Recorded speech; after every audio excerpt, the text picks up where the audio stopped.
I-share ko lang kung paano i-generate yung 20 unique affiliate links. Click nyo lang to.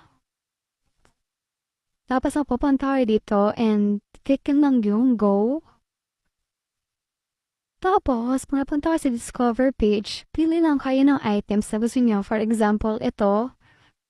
Click nyo lang yung pinaka-item.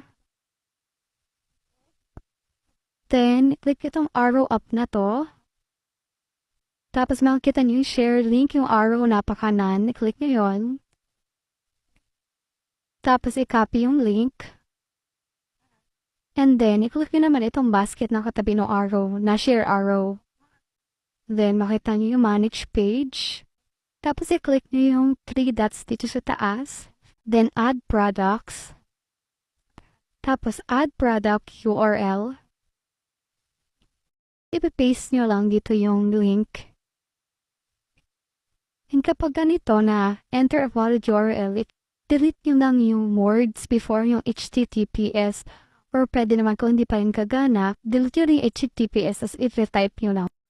Tapos, pag may green check na, okay na yan. Okay na yan. Add to showcase nyo.